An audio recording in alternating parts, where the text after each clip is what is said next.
What's going on, guys? Today I just want to do a quick video showcasing my Endgame Xm1r. This is the newest mouse by Endgame here. It's the latest addition to the Xm1 series mice. This is a claw grip mouse, and you can fingertip grip this and even palm grip this if you have smaller hands. I've been using it for about a week, a little bit less than a week, but this is, I think, in my opinion, one of the best out-of-the-box stock mice that you can buy right now. It's $60 on Amazon. It comes with LxGM8.0 switches, 3370 sensor, comes with PTFE skates. The buttons have no post or pre-travel. Can you hear me clicking them?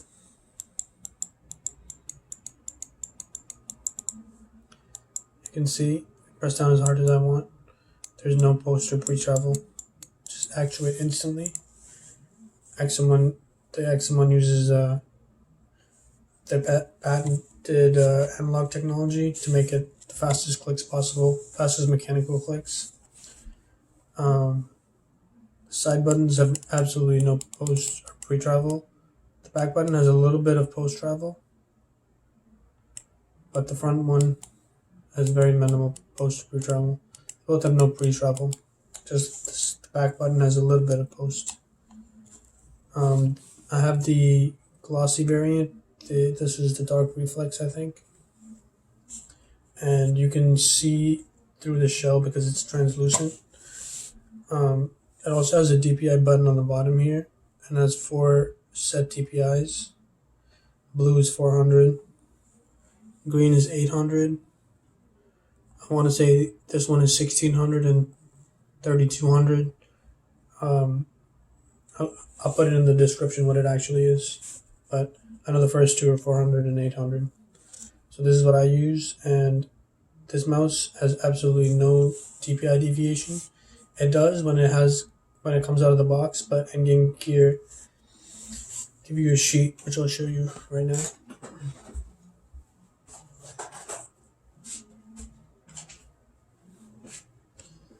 In the box, you get a sheet which tells you to download the software. This sheet right here comes in the box. You go to their website, which is right there, gamegear.com/download, and you download the newest firmware update. After you update the firmware, the DPI deviation is fixed. I tested it both before downloading it and after. Before, there was a deviation of 50.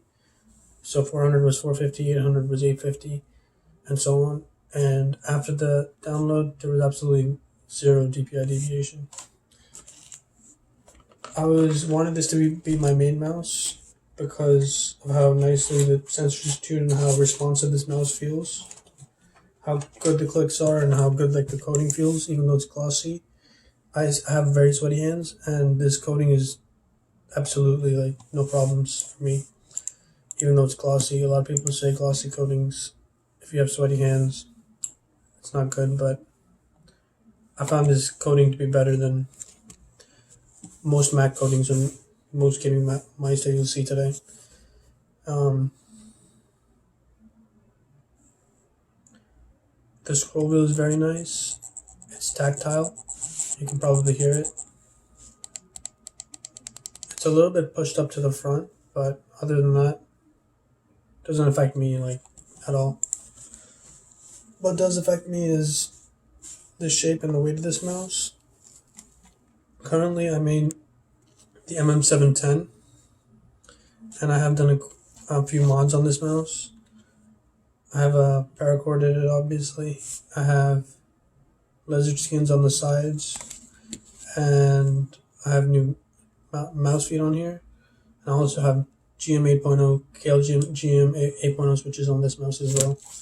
It's because I think they sound better, feel better, and my left mouse click was mushy. It it would stick down, so there's something wrong with it. But yes, even with the same switches, this mouse just feels much higher quality.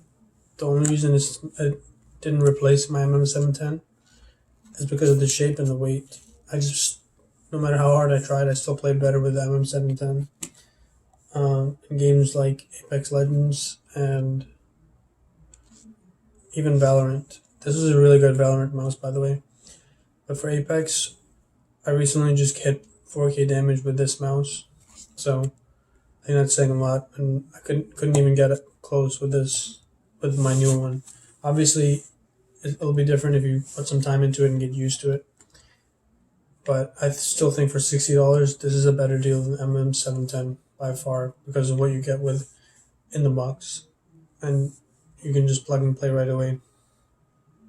You don't need any software, but they will be including software with this mouse soon. And yeah.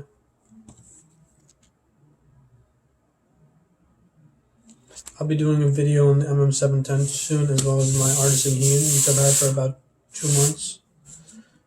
It's held up pretty nicely, and as far as this mouse goes, I'm very impressed with Endgame gear. Is it going to be for you? That depends on if you're using a heavier mouse, if you like the shape. Everything else on this mouse, the performance, is top tier. I don't think there's any wired mouse that beats the Xm1r currently in the market. For a wired mouse, this is definitely the #1 mouse.